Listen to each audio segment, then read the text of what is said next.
నోస్ట్రడామస్ని ఆకాశానికి ఎత్తేసారు. మీరు చదువుకున్నారు కదా, జాగ్రత్తగా ఆలోచించండి. నోస్ట్రడామస్ని ఆకాశానికి ఎత్తేసారండి. మంచిదే, చూద్దాం. WC టవర్స్ కూలక ముందు భవిష్యత్తు చెబితే అవి కూలిపోతాయని, అమెరికాలోని WTC టవర్స్ కూలిపోతాయని నోస్ట్రడామస్ చెప్పాడని ఇప్పుడు చూసారా, NTV వాగిందా? NTV వాగింది, ETV2 వాగింది, iNews వాగింది, ఏమండి TV9 వీళ్ళందరికంటే ఎక్కువ వాగుతాడు. వీళ్ళందరూ వాగారు. ఈ క్లిప్పింగ్స్ అన్నీ మా దగ్గర ఉన్నాయండి. ఎందుకంటే రేపు పొద్దున్న వీళ్ళు ఏవైనా మా మీదకి లీగల్గా వస్తే లోపల వేసేయటానికి రెడీ చేసాం అన్నీ. మీకు అర్థమైందా? టోటల్గా స్టూడియోను ముయించేయటానికి, గవర్నమెంట్ నుంచి స్టూడియోను ముయించే కార్యక్రమాలన్నీ సన్నద్ధం చేశాం. అర్థమైందా? మర్యాద లేని వాళ్ళు యేసుక్రీస్తు గురించిన తప్పుడు ప్రచారాలు చేస్తున్న వాళ్ళ కళ్ళకి దండం పెట్టమంటారా? నన్ను మీరెవరూ చేయలేకపోయారు యుద్ధం, నన్నైనా చేయనివ్వండి. నా వెనకుండమని మిమ్మల్ని అడగను. మీరు వచ్చినా నాకే ప్రమాదం. మీ చోట మీరే ఉండండి. యుద్ధం నేను చేసుకుంటాను. నా దేవుడి కోసం మరి నేను యుద్ధం చేయాలి కదా. నాకు పరలోకం కావాలి. పాతాళానికి పోవడం నాకు ఇష్టం లేదు. ఈ తరంలో దేవుని ఇష్టాన్ని నేను నెరవేర్చాలి. ఓకేనాయనా? Very good. ఎక్కడ ఏవైనా చిన్న జరిగితే తెర మీదకి ఎక్కించేస్తారే, ఏమండి? ఒక సన్నివేశం ఎంతో చెప్తానండి. మీరు తాగే చల్లని పానీయాలు, కూల్ డ్రింక్స్, థమ్స్అప్, కోకోకోలా ఇలాంటి ఉన్నాయి కదండి, అందులో పురుగుల మందులు ఉన్నాయని న్యూస్ ఇచ్చారండి 3 ఏళ్ల క్రితం. మీరు తాగిన పానీయాల్లో పురుగుల మందులు ఉన్నాయని TV9 వాళ్ళు చెప్పారండి. కొన్ని రోజుల తర్వాత థమ్స్అప్ని తీసుకొచ్చి ఒక సినిమా యాక్టర్ చేతికిచ్చి కార్కుని దాని మీద ఉన్న మూతని ఇలా బట్టను వెళ్తే టప్పని కొట్టి తాగడానికి దమ్ముందా అని అనిపించారండి. తాగితే చచ్చిపోతారని ముందు చెప్పాడు. తాగితే చచ్చిపోతారన్నాడు ఈ పెద్ద మనిషి. తాగితే చచ్చిపోతారని అన్నవాడు తాగడానికి దమ్ముందా అని అనొచ్చా అండి? బెటర్ సొసైటీ అని రాస్తాడు. మళ్ళా వీళ్ళేదో సొసైటీకి దేశోద్ధారకులు, ఏదో మనల్ని ఏదో గొప్పవాళ్ళగా చేయడానికి, సొసైటీని సరిదిద్దడానికి మేము ఉన్నాం అనుకొని వీళ్ళు ఎలా మాట్లాడుతున్నారు, ఎంత తీపిగా మాట్లాడతారు చూసారా? ఇలాంటి ఆర్టికల్స్ అన్ని క్లిప్స్ చేసి దాచుంచేవండి.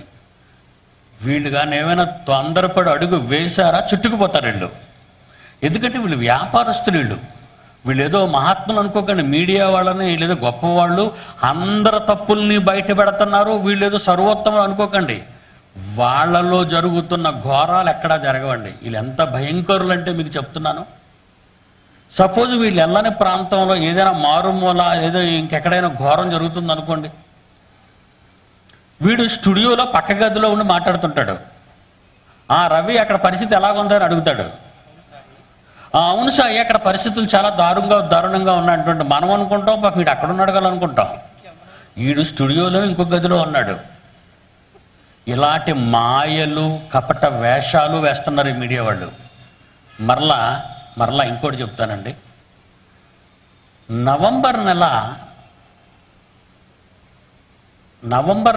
డిసెంబర్ నెలలో వాళ్ళు ఏ రోజు బొంబాయిపై దాడులు చేశారు? నవంబరే కదా, నవంబర్ 26. ఏమండి, ఆ రోజు వీళ్ళు చేసిన తప్పు మీడియాకి చెప్పానండి. ఏంటో చెప్పమంటారా? మన ఇంపార్టెంట్ ఇండియన్ ఆఫీసర్స్, నేవీ కానివ్వండి, ఎయిర్ ఫోర్స్ ఆఫీసర్స్ కానివ్వండి, కింద ఉన్నటువంటి మరి పోలీసు కమాండోస్ ఆఫీసర్స్ కానివ్వండి, IPS వాళ్ళు, వీళ్ళు ఆ బొంబాయి తాజ్ హోటల్ కాలిపోతున్నప్పుడు పాపం వీళ్ళందరూ కారుల మీద రావడం, దిగటం. ఇకపోతే వీళ్ళు ఎక్స్క్లూజివ్స్ అనే పేరుతో వీళ్ళు కెమెరాలు పట్టుకుని వెళ్ళి ఈయన ఇక్కడ ఉన్నాడు, పలానా ఆఫీసర్, ఆయన కూడా వీళ్ళకి పెద్ద చెప్పడం అలవాటు కదండి. 1కి 2 చెప్పడం గొప్పలుగా. అదిగో ఇప్పుడు ఒక police officer, Bombay police special commando officer పలానా ఆయన ఇదిగో వచ్చేసాడు, ఆయన కూడా వచ్చాడు ఇప్పుడు చూడడానికి. ఇలాగ అనగానే ఈ నెట్వర్క్ కదండి ఇది. ప్రతి టీవీలో, ఇండియా అంతా టీవీల్లో వచ్చేస్తున్నాయి ఇవి. ఇది శత్రువులు, ఉగ్రవాద సంస్థ వాళ్ళు ఈ క్లిప్ను ఎప్పుడైతే వాడు న్యూస్లో చూసారో, ఏంటిది లైవ్ అంటున్నారు దీన్ని. బొంబాయిలో తాజ్ హోటల్ కాలుతుంటే అది లైవ్ అన్నాడు దాన్ని. ప్రత్యక్ష ప్రసారం. ఇప్పుడు మన నెట్ ఎలాగైతే ప్రపంచం అంతా ప్రత్యక్ష ప్రసారం అవుతుందో, అలాగే ప్రత్యక్ష ప్రసారం అనగానే ఈ విషయాలు తెలిసిన నెట్ నుంచి వాడు ఏం చేశాడంటే మొత్తం తీసుకొని బొంబాయి హోటల్లో ఉన్న ఉగ్రవాదులకి ఇంటిమేషన్ ఇచ్చారు.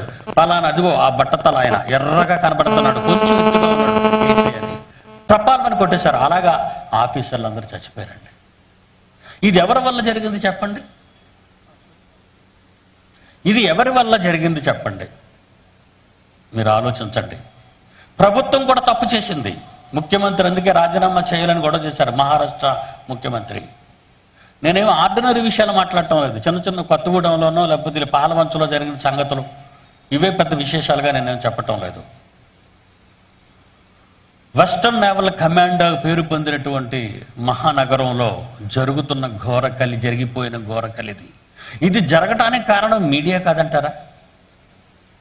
మీడియా వాళ్ళు మీడియా వాళ్ళ వల్ల కదా చనిపోయారు వాళ్ళంతా. వీళ్ళు ఇక్కడ ఎక్కడెక్కడ ఉన్నారో చెప్పేస్తున్నారు, బొమ్మ చూపించేస్తున్నారు. లోపల ఉన్నటువంటి ఉగ్రవాదాలు కరెక్ట్గా చూసి వాళ్ళకి వచ్చిన ఇన్ఫర్మేషన్ బట్టి కరెక్ట్గా షూట్ చేసి పడేశారండి.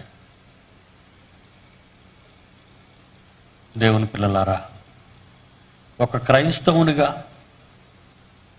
జరుగుతున్న ఈ ఘోర కల్లిని ఏదో విదేశీ మతాన్ని బోధించే మత బోధకుడుగా నేను ఉండనంటే నాకు ఇష్టం లేదు. ఇది మహాజ్ఞానం కనుక ఆచితూచి అడుగెయ్యాలి అని మీడియాలో నేను చెప్పటానికి కానీ, ప్రజలకు చెప్పటానికి కానీ, బహిరంగ సభలో చెప్పటానికి కానీ నేను ఇష్టపడతాను. మనం మారాలి, వ్యవస్థ మారాలి. ఇది బెటర్ సొసైటీ అండి. ఇలా చేసేది బెటర్ సొసైటీ అని చెప్పండి. ఇక నోస్ట్రడామస్ చూపించారు. ఎప్పుడూ వాడు బతుకున్నప్పుడు WC టవర్స్ కూలిపోతాయని చెప్పినప్పుడు ఆ సంగతి ఈ జ్యోతిష శాస్త్ర పండితులు ఆ నోస్ట్రడామస్ గారి దగ్గర కుక్క పిల్లల్లా ఉన్నారు కదా, వాడి పేరు చెప్పుకొని బతుకుతున్న జ్యోతిష పండితులు. ఏమండి ఈ నోస్ట్రడామస్ని ఏమన్నారు? జ్యోతిష్య పితామహుడు. అంటే వీరి ఇప్పుడున్న జ్యోతిష్యులందరికీ బాబాడు. మరి ఆడ పిల్లలు ఉన్నారు కదా, కుమార మహులు, తనయు మహిములు ఉన్నారు కదా, మహములు. ఈ మహులు ఏం చేశారు? ఒక్క మాట బుష్గాడితే చెప్తే చాలండి. నోస్ట్రడామస్ గారు చెప్పారు, WC టవర్స్ కూలిపోతాయి, మీరు ఎందుకైనా మంచిది ఎలక్ట్గా ఉండండి. ఎందుకంటే నోస్ట్రడామస్ గారు చాలా భవిష్యత్తు చెప్పారు, గొప్ప గొప్ప విషయాలు చెప్పేశారు. మరి ఇది ఒక గొప్ప విషయం. అమెరికా వరల్డ్ ట్రేడ్ సెంటర్స్ రెండింటినీ కొట్టేస్తారు, ఎందుకైనా మంచిది కూలిపోతాయని జ్యోతిష్ శాస్త్రంలో ఉంది కనుక మీరు జాగ్రత్త పెట్టుకోండి అని ఒక మాట అమెరికాకి చెబితే చాలండి, టవర్స్ కూలవండి. ఏ ఛానల్లోనైనా చెప్పాడండి ఎవడైనా ఈ మాట? నేను అడుగుతున్నానండి, ఖచ్చితంగా అడుగుతున్నాను. ఒక్కడు చెప్పలేదు కదా. కూలిపోయిన తర్వాత నేను చెప్పాను కుమ్మేయాలండి అలాంటి వాడిని. అలాంటి వాళ్ళు ఈ డర్టీ న్యూస్ మీడియా వాళ్ళు. ఏమండి ఇప్పుడు జాన్సన్ గారు చెప్పారు కదా, వాళ్ళకి సిగ్గు ఉంటుందంటే జ్యోతిష్ పండితులకి. రాజశేఖర రెడ్డి బతికే ఉన్నారు, చావలేదు. ఆయన హస్తరేఖలు కాదురా, ఎవరి దరిద్రుడా, చెయ్యి ఇలా ఇలా మడతెడితే ఎక్కడ మడత పడుతుందో అక్కడ గీత పడుతుందిరా, గుడ్డి విధవా. ఇది తెలీదా? హస్త సాముద్రికం.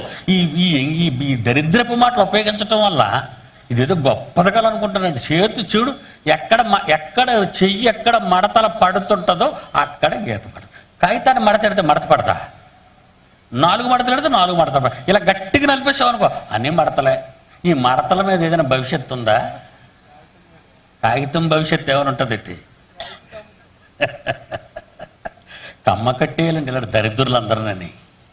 ఇంత కఠినంగా నేను ఎందుకు మాట్లాడుతున్నానంటే బాగా వినాలి, బైబిల్ తీయండి. యెషయా గ్రంథం 47వ అధ్యాయం 13వ వచనం. యెషయా గ్రంథం 47వ అధ్యాయం 13వ వచనం. కాలు మీద కూడా ఉంటాయి. ఎవడైనా కాలు చూసి చెప్తాడు జాతకం. అరికాళ్ళ మీద చూడండి ఎన్ని మడతలు ఉంటాయో. అరికాళ్ళ మీద ఉంటాయి. నొసట గీతలు అంటాడు. కడుపు మీదకి మళ్ళీ శాస్త్రం లేదు. ముసలైపోతే ఒళ్ళంతా ముడతలే. ఈ రేఖలకి ఏమైనా జ్యోతిష్ శాస్త్రం ఉందా? దరిద్రులండి ఇలాంటి వాళ్ళందరూ. డబ్బు చేసుకోవడానికి మీ మీ మీ మీ మీ అమాయకత్వాన్ని అండి వాళ్ళు దోచుకుంటున్నారు, డబ్బు చేసుకుంటున్నారండి వాళ్ళంతా.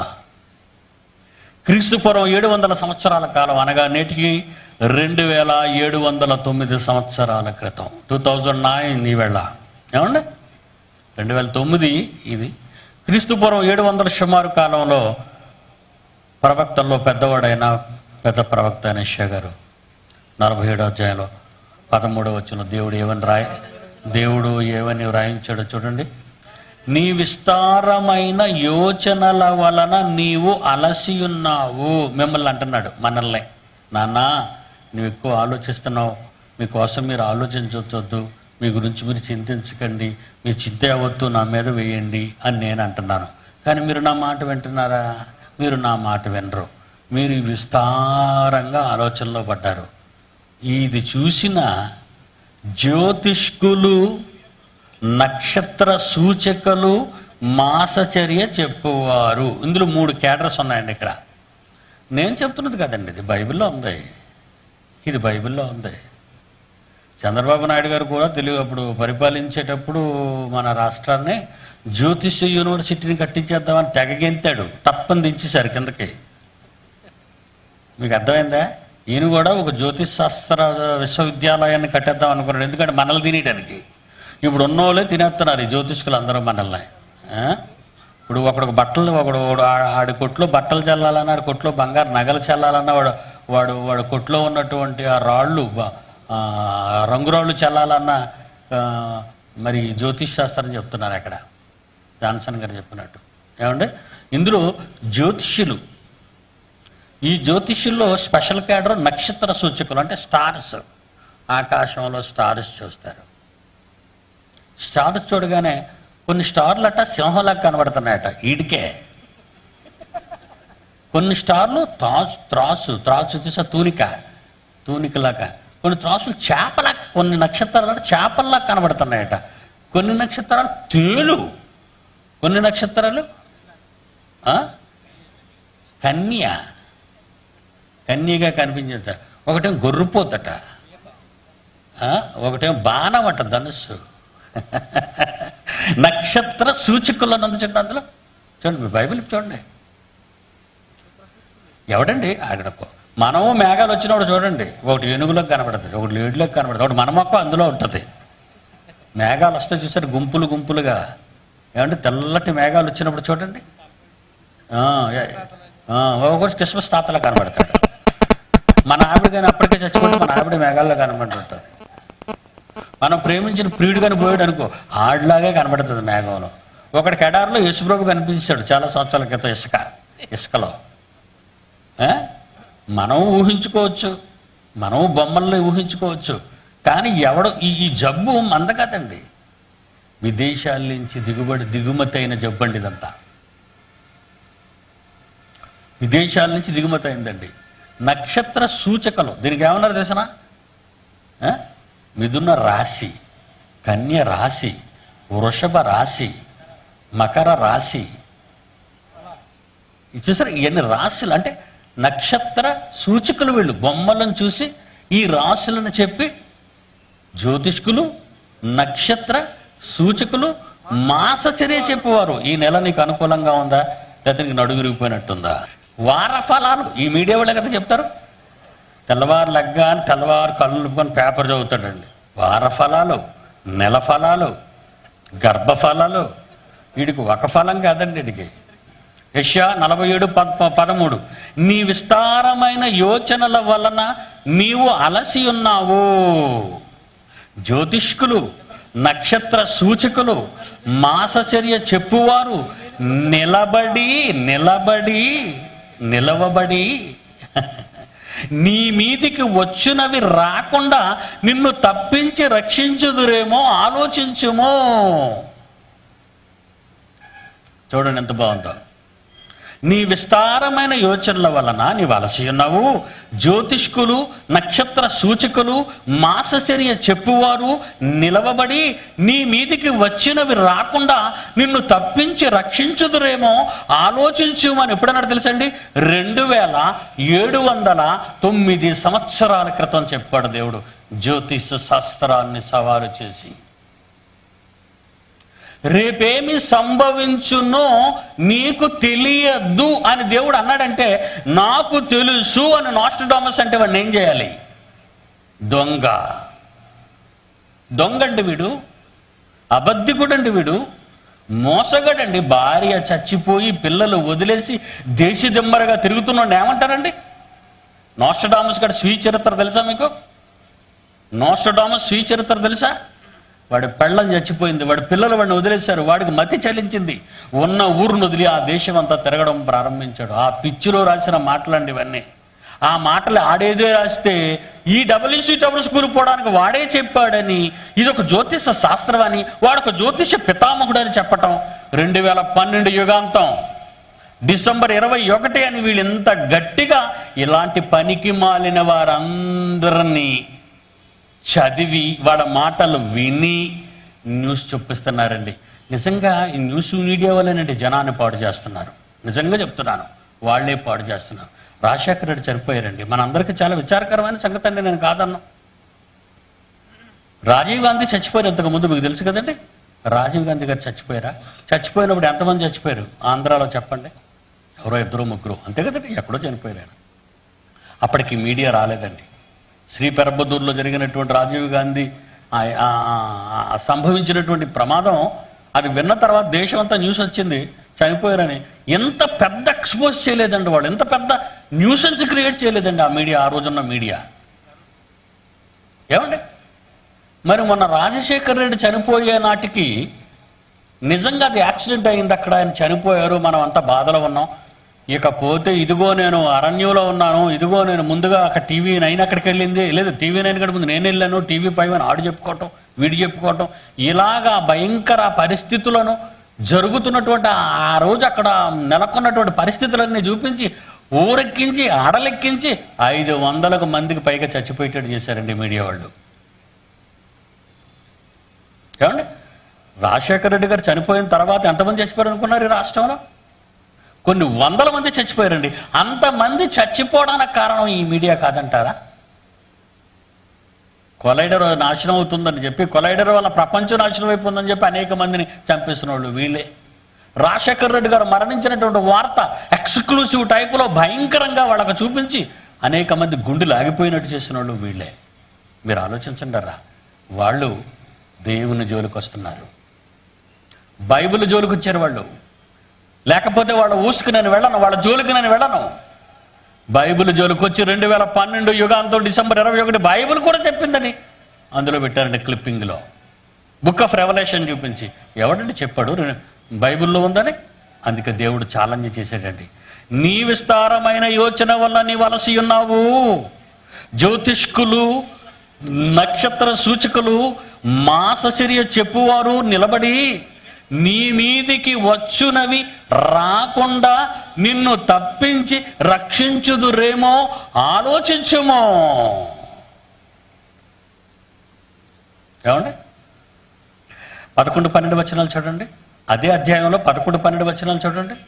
కీడు నీ మీదికి వచ్చును, నీవు మంత్రించి దానిని పోగొట్టజాలవు. దేవుని మాటలండి ఎంత అద్భుతంగా ఉన్నాయో చూడండి. కీడు నీ మీదికి వచ్చును, ఒకవేళ నిజంగా నేనే పంపిస్తే నీవు మంత్రించి దానిని పోగొట్టజాలవు. ఆ కీడు నీ మీద పడును, దాన్ని నివారించుటకై నీవు ప్రాయశ్చిత్తము చేయజాలవు. ఏమంటారండి? నీకు పలానప్పుడు ప్రమాదం ఉంది, ఆ ప్రమాదం నుంచి నిన్ను తప్పించాలంటే శాంతి చేయాలా? శాంతి ఎవరికే? ఆ కష్టాల్లో పోవాలంటే ఇతను కాపాడడానికి ఈడేదో శాంతి చేస్తాడట. శాంతి చేస్తే ఎంత దారుణం అండి నిజంగా. దేవుడు ఎన్ని సంగతులు రాయించారండి మహాజ్ఞాన గ్రంథంలో. ఈ గ్రంథంలో ఉన్న ఈ వాక్యాలు మొదటి నుండి ప్రపంచానికి మనం వివరిస్తే అసలు జ్యోతిష విశ్వవిద్యాలయాలు అమెరికాలో ఉండేవా, యూరోప్లో ఉండేవా, ఆస్ట్రేలియాలో ఉండేవా? ఈరోజు మన ఇండియాలో కలకత్తాలో ఉండేదా? చెప్పండి. లేరండి. బైబిల్ని ఎంత ఖచ్చితంగా బోధించగలిగిన మహానాయకులు పుట్టకపోవటం వల్లేనండి ఈ భయంకర పరిణామాలు ప్రపంచానికి సంభవించాయి. మనుష్యుల మనుగడే దెబ్బతినడం ఆరంభమైందండి. తర్వాత ఏమన్నాడు? నీవు గ్రహింపకుండా నాశనము నీ మీదకి అకస్మాత్తుగా వచ్చును. నీ బాల్యము నుండి నీవు ప్రయాసపడి అభ్యసించిన నీ కర్ణ పిశాచి తంత్రములను, నీ విస్తారమైన శకునములను చూపుటకు నిలువు. ఒకవేళ అవి నీకు ప్రయోజనకరములగునేమో, వాటితో ఒకవేళ ఈ మనుష్యులను బెదిరింతువేమో. ఎంత బాగా రాశాడండి నిజంగా. ఈ మోసగాళ్ల చరిత్ర ఎంత బాగా రాశాడండి. దేవుని పిల్లలారా, నిజంగా మనం ఎంత అదృష్టవంతులు అండి. నిజంగా ఇంత గొప్ప పుస్తకాన్ని మనం కలిగి ఉన్నామని నిజంగా మనం గర్వపడాలండి. ఏమండి, ఈరోజు సమాజంలో, ఈ విశ్వవిద్యాలయాల్లో, ఈ పాఠశాలల్లో ఏమి నేర్పిస్తున్నారు చెప్పండి? పనికొచ్చేవి ఏవైనా నేర్పిస్తున్నారా? మీరు ఆలోచించండి. కేజీలు బరువు, ఏమండి, చాకల వాళ్ళ దగ్గర ఉన్న గాడిదల మీద మురుకుగుడ్డ మూటలు వేసినట్టుగా పుస్తకాలు కేజీలు బరువు, పిల్లలకు వంగిపోయి వెన్నెముక వంగిపోతుందండి. ఈ బస్తాలు లాంటి పుస్తకాలండి. ఏమొస్తుందండి? వాటిని నేర్చుకున్నారు ఈరోజు. మనకంటే ముందర తరాల వాళ్ళు నేర్చుకున్నారండి. నేర్చుకుని ఏం చేశారండి? ఏం బాగుపడ్డారండి? ఒక మాట చెప్తానండి. ఏమండి, మనం పంట పండించుకుంటాం. పంట పొలంలో మన ఆవుని గేదెను మేపుతాం. మేపేటప్పుడు గట్టు మీద ఉన్న గడ్డి తినాలండి. అవునా? మీకు తెలుసు కదా, గట్టు మీద ఉన్న గడ్డి పక్కకు దొక్కకూడదు. ఎందుకంటే వరి ఉంటుంది, పెసరు ఉంటుంది, వేరుశనగ ఉంటుంది, ఏమండి, సన్ఫ్లవర్ చెడు మొక్కలు ఉండొచ్చు. కానీ ఆ మధ్యలో గడ్డి తినాలి. అది తర్వాత నువ్వు కోసుకునే పంట, ధాన్యం నీకు, గడ్డి దానికి. ఆ ధాన్యం మిల్లాడించిన తర్వాత తౌడు చుట్టూ దానికి, బియ్యం నీకు. ఆ బియ్యం కడిగిన తర్వాత వచ్చే కడుగు దానికి, అన్నం నీకు. అన్నం వండుకునేటప్పుడు వార్చిన గంజి దానికి, పువ్వుల్లాంటి మెతుకులు నీకు. కానీ దాని నుండి మీకు ఏం కావాలండి? స్వచ్ఛమైన, సంపూర్ణ ఆహారమైన తెల్లటి పాలు కావాలి. పిండుకుంటావా? పిండుకుంటావు. కానీ అది ఎప్పుడైనా నా యజమాని మంచివన్నీ తినేశాడు, తనకు పనికిరానివన్నీ నా మొహాన్న పడేశాడు అనుకొని గొడ్ల చావిడిలో ఆత్మహత్య చేసుకుంటుందా అండి? లేకపోతే మనం న్యూస్ మీడియాలో రాసేస్తారు, ఆవు ఆత్మహత్య. ఇలాంటి పనికిరానివన్నీ రాయడానికి ఇలే కదండి ముందు వచ్చేవాళ్ళు. ఆవు ఆత్మహత్య చేసుకోదండి. మరి గొర్రెపిల్ల ఆత్మహత్య చేసుకోదండి. చేపలు ఆత్మహత్య. కోడి ఆత్మహత్య చేసుకుంటుందా? చేసుకోదా. పోని మన గేటు దగ్గర మన మాంసం చీకి కొరకలేక ఆ దుమ్ము పడేస్తావు దాని ముఖాన్ని. దాన్ని కొరికి దాని తంటాలు పడుతుంది. మన గేటు దగ్గరే, మన వాకిల్లోనే అది ఇప్పుడు పడి ఉంటుంది. ఎప్పుడైనా మనకు సంబంధించిన వారు, అపరిచితులైన వ్యక్తులు మన గేటు దగ్గర కానీ, మన రోడ్డు మీద కానీ కనబడగానే బౌ అంటది. ఎప్పుడైనా మీ వాకిట్లో ఆత్మహత్య చేసుకుందా? అది ఈడేట్రా మాంసం అంతా తినేశాడు, దుమ్ము నా మొహన్న పడేశాడు, ఇది కొరకలాగా నా పళ్ళు నొప్పి పెడుతున్నాయి అనుకుందా? నా పరువు ప్రతిష్టలు తీసేసింది ఇది తీసేశాడు యజమాని. పైగా నేను బయటికి వెళ్లకుండా నాకు ఒక బెల్ట్, దానికి ఒక ఇనప చైను, నేను హాయిగా తిరగకుండా నన్ను ఆ మూల కట్టి పడేశాడు అనుకుంటుందా? చచ్చిపోద్దా? దేవుని పిల్లారా, మృగాలలో, పక్షులలో, సకల కోటి జీవరాశులలో జరగని ఆత్మహత్యలు. కానీ మానవ సమాజంలో ఎందుకు జరుగుతున్నాయో ఈ మీడియా వాడైనా చెప్తున్నారా అండి? ఎందరో నాయకుల గురించి ఆత్మహత్యలు చేసుకున్న వారిని చూసాం. ఆఫ్టర్ ఆల్ ముఖాలకు రంగులు పూసుకుని కోట్ల రూపాయలు వసూళ్లుగా దండుకుంటున్న సినిమా యాక్టర్ల గురించి ఆత్మహత్యలు చేసుకున్న వారిని చూసాం. ఏమండి, మన రాజమండ్రిలో మన సునీల్ బాబు చెప్పాడు, న్యూస్ మీరు వినే ఉంటారు, ఈ పాటలో మీరు న్యూస్ చూద్దరు కానీ ఆ కుర్రోని కాళ్ళు తాడుగా టీడుస్తుంటారు. ఏమండి, వాళ్ళు తెల్లవారి పాల ప్యాకెట్లు తీసుకొచ్చాడు, ఆ పిల్లని ప్రేమించాడు, ఆ ఇంట్లో ఉన్న పిల్లని ప్రేమించగానే ఏం చేశాడంటే ముందు పాల ప్యాకెట్లు తీసుకొచ్చి ముందు తల్లిదండ్రులు ఇద్దరిని చంపేశాడు, కత్తితో పొడి చేశాడు కసమని. ఎప్పుడైతే పొడి చేశాడో మొత్తం రక్తం కారుకున్న వాళ్ళు అలాగ ఉన్నారండి. చుట్టూ ప్రజలందరూ వీడిని కట్టేశారండి, కట్టేసి కాళ్ళు చేతులు కట్టేశారండి వీడిని. ఇక పోతుకు వచ్చేసారండి మీడియా వాళ్ళు అందరూ వచ్చి రక్తం కారిపోయి నానా బాధలు అలా పడుతుంటే ఏమన్నారు నాయన? నోట్లో మైకెట్టి వీళ్ళందరూనూ మిమ్మల్ని ఎవరు పొడిచారు, ఎలా పొడిచారు, ఎందుకు పొడిచారు, అయితే స్పందన, మీ స్పందన ఎలాగుంది, దీని మీద మీ మనసు. ఓరే నాయన, నీకు ఒక దండం రాని యమా బాబు, ఒక దండం, మాకు ఫస్ట్ ఎయిడ్ చేయించండి రా, ముందు అర్జెంటుగా హాస్పిటల్కి తీసుకెళ్ళండి. ఏమండి, ముందు పోలీసులకు చెప్పండి మీ స్పందన ఎలాగుంది. చచ్చిపోయాడు స్పందన ఏముంటుంది? చచ్చిపోవడానికి రెడీగా ఉన్నాడు మీ వీళ్ళకి అలవాటు అయిపోయిందండి. చూసారా, కొంతమందికి బూతులాడటం అలవాటు, కొంతమందికి వాడుక పదాలు మాట్లాడటం అలవాటు. ఈ న్యూస్ మీడియా వాడికి ఇది ఒక అలవాటు. మీ స్పందన ఎలా ఉంది? నా స్పందన నీ ముఖం తగలట్ట, పేగులన్నీ బయటకు వచ్చే రక్తం అంతా బయటకు వచ్చి చూస్తుంటే మమ్మల్ని హాస్పిటల్కి తీసుకెళ్ళకుండా. రియల్ స్టోరీ అండి. రాజమండ్రి లాస్ట్ మంత్ ఎవరండి చచ్చిపోయారు? ఎవరు చచ్చిపోయారు? ఇలా ఈ న్యూస్ వల్లే చచ్చిపోయారు, అడగటం వల్లే చచ్చిపోయారు. కాపాడాలా వద్దా? ముందు కాపాడాలి వాళ్ళని. కాపాడిన తర్వాత ఆడ ఆలోచించండి. కవరేజ్ అనేది తర్వాత చెయ్యు. ఏంటి అలాగే లైవా, ఎక్స్క్లూజివ్ అని ఇది ఉన్నది ఉన్నట్టుగా ఇప్పుడు చూపించేస్తాను. ముందు నువ్వే వచ్చేసావు ఇక్కడికి చూపించడానికి. అలాగొచ్చే కదరా బొంబాయిలో ఉన్న వాళ్ళందరూ మా వాళ్ళని చంపేశారు, మంచి సోల్జర్స్ని చంపేశారు. అలా చూపించే ప్రతి కెమెరా అక్కడికి వెళ్ళటం వల్ల. దేవుని పిల్లలారా, ఇలా హత్యలు ఆత్మహత్యలు జరగటానికి ఇంత ఘోరంగా సమాజం దెబ్బతింటున్నప్పుడు ఈ ఆత్మహత్యల ఆంతర్యం ఏంటో చెప్పిందా ఈ సమాజం? ఈ హత్యల ఆంతర్యం ఏంటో చెప్పిందా ఈ బెటర్ సొసైటీ? భవిష్యత్తు చెప్తావా? ప్రపంచం నాశనం అయిపోద్దని చెప్తావా? ఇదే నువ్వు చెప్పేది? ఎవడో ఒక దగులుబాజీ మాట విని, ఎవడో ఒక అబద్ధికుడు జ్యోతిష్యుడు చెప్పిన మాటలు విని, ఒక పిచ్చివాడు దేశదిమ్మరగా తిరుగుతున్నవాడు మాటలు విని 2012 యుగాంతమా, అది డిసెంబర్ 21 ఎవడు చెప్పాడు నీకు ఇది? వ్యర్థముగా భూమి మీద గడుపుకొను మనుషులు తమ బ్రతుకునందు ఏది వారికి క్షేమకరమైనదో ఎవరికి తెలియను.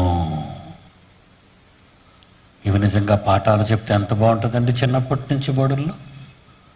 ఈ ఘోరాలు, ఈ నేరాలు, ఈ ఉగ్రవాదాలు, ఈ ఫ్యాక్షనిజాలు, ఏమండి, ఈ హత్యలు, ఈ ఆత్మహత్యలు, ఈ దోపిడీలు, ఈ దొంగతనాలు సమాజాన్ని కలిచివేస్తున్నప్పుడు మీడియాలో ఏది మంచిదో సమాజానికి చెప్పకుండా మహాజ్ఞాని దేవాది దేవుని కుమారుడైన యేసు స్వామి జీవితానికి మాటలకు కళంకాన్ని తెచ్చే సందర్భాలు సినిమాలుగానో న్యూస్గానో వార్తలుగానో ప్రజలకు చూపించి దేవునికి దూరం చేస్తున్న వీరికి ఏ శిక్ష వెయ్యాలో దేవుడు అతనికి తెలుసండి.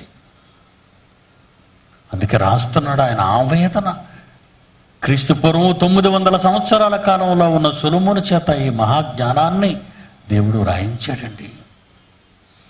నేటికి 2909 సంవత్సరాల క్రితం మహాజ్ఞాన గ్రంథమైన బైబిలులో ఈ ప్రసంగి 6వ అధ్యాయం 12వ వచనంలో నీడవలే తమ దినములన్నీయు వ్యర్థముగా గడుపుకొను మనుష్యులు బ్రతుకునందు ఏది వారికి క్షేమకరమైనదో ఎవరికి తెలియను. వారు పోయిన తరువాత ఏమి సంభవించునో వారితో ఎవరు చెప్పగలరు. దేవుని ఆవేదనండి ఇది.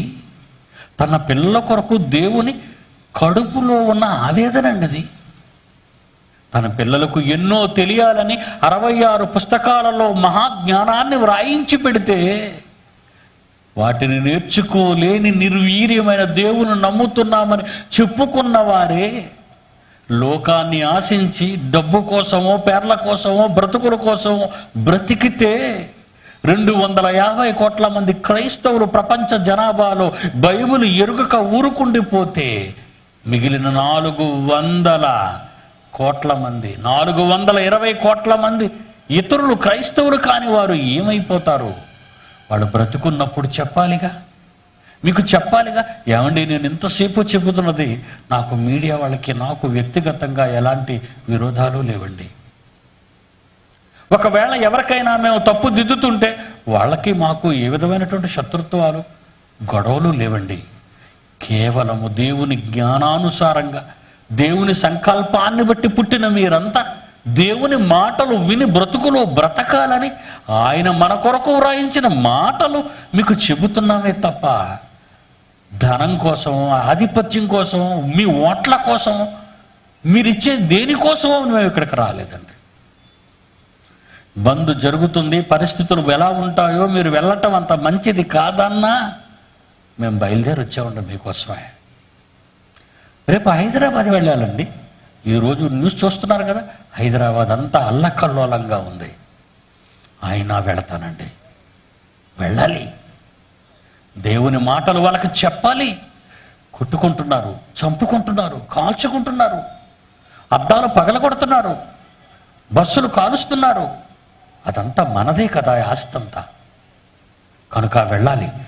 మన సోదరులు వాళ్ళంతా సాక్షాత్తు మన దేవునికి పిల్లలు. వాళ్ళెవరో పరాయి వాళ్ళు కాదు, మన సోదర సోదరీమణులు. అందుకే దేవుడు ఎంత ఆవేదనతో చెప్తున్నాడు చూడండి. నీడవలే తమ దినములన్నీ వ్యర్థముగా గడుపుకొని మనుషులు బ్రతుకునందు ఏది వారికి క్షేమకరమైనదో ఎవరికి తెలియను. వారు పోయిన తరువాత ఏమి సంభవించునో వారితో ఎవరు చెప్పగలరు. 9వ అధ్యాయం 12వ వచనం చూడండి, ముగిస్తాను. 9వ అధ్యాయం 12వ వచనం చూడండి. ప్రసంగి 9వ అధ్యాయం 12వ వచనం. తమ కాలము ఎప్పుడు వచ్చునో నరులు ఎరుగరు. చేపలు బాధకరమైన వలయందు చిక్కబడునట్లు, పిట్టలు వలలో పట్టబడునట్లు, అశుభకాలమందు హఠాత్తుగా తమకు చేటు కలుగునట్లు వారు చిక్కబడుదురు. హఠాత్తుగా చిక్కబడుదురు. ఇలాంటి భయంకరమైన ప్రమాదాలు మన ఇంటి వాకిట, మన అడుగుకు ముందే ఉన్నప్పుడు వాళ్ళ భయంకర పరిస్థితుల నుండి కాపాడేదెవరు? ఆలోచించండి.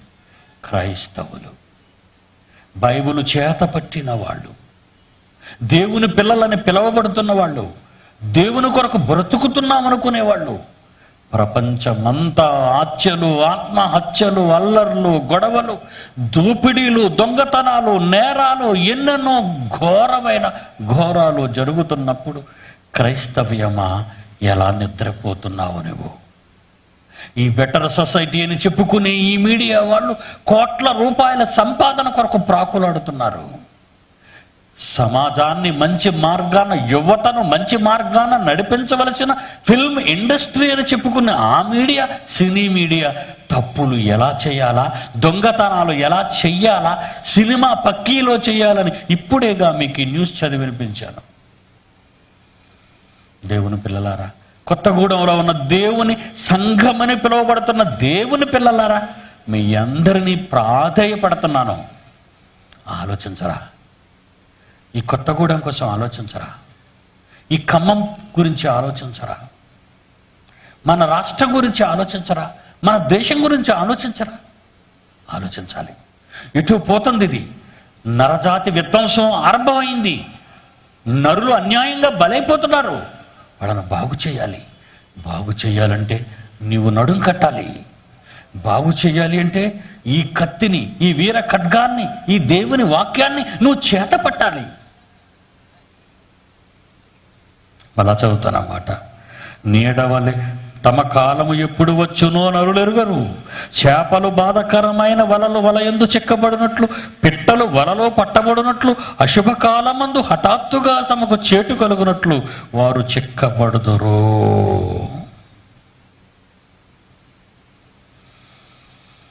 యెషయా గ్రంథము 41వ అధ్యాయము 22, 23లో మిమ్మల్ని లేవనమంటున్నాడు చూడండి దేవుడు. యెషయా గ్రంథము 41వ అధ్యాయము 22, 23లో మిమ్మల్ని ఏమనమంటున్నాడో దేవుడు చూడండి. జరుగబోవు వాటిని విషదపరచి మా ఎదుట తెలియ చెప్పుడు అని అడగండి. ఈ జ్యోతిష్య పండితుల్ని, సమాజంలో జరుగుతున్న ఈ దురాగతాలను ఆపడానికి ఏమైనా ఉందేమో. జరగబోవు వాటిని విశదపరచి మా ఎదుట తెలియచెప్పుడి, లేని ఎడల రాగల వాటిని మాకు తెలియచెప్పుడి, ఇక మీదట రాబోవు సంగతులు తెలియచెప్పుడి, అప్పుడు మీరు శాస్త్రవేత్తలు దేవుళ్ళని ఒప్పుకుందాము అనమన్నాడు. అందుకేనండి ఆ మాట అన్నాడు కనుకనేనండి ఈ సవాలు చేసామండి. ఎందుకర్రా ప్రపంచాన్ని భయపెడుతున్నారు? ఎందుకర్రా అమాయక జనానికి భయాభ్రాంతులకు గురి చేస్తున్నారు? ఎవరి గుండె అయినా బలహీనంగా ఉంటే ఆగిపోతే ఆ నేరం ఎవరి మీద? మీది కాదా? మీది కాదా? 23వ యెషయా గ్రంథము 44:25 చూడండి, ఇంకెంత మంచి మాట రాశాడు ఆయన. యెషయా గ్రంథము 44వ అధ్యాయం 25వ వచనం చూడండి. దేవుని పిల్లలారా, నేనే ప్రగల్భములు ప్రవచనములను వ్యర్థము చేయువాడనంటున్నాడు నీ తండ్రి. నీ వెనుక నిలబడి, నువ్వు నిలబడు నాయన, నీ వెనుక నిలబడి నేనేం చేస్తానో తెలుసా?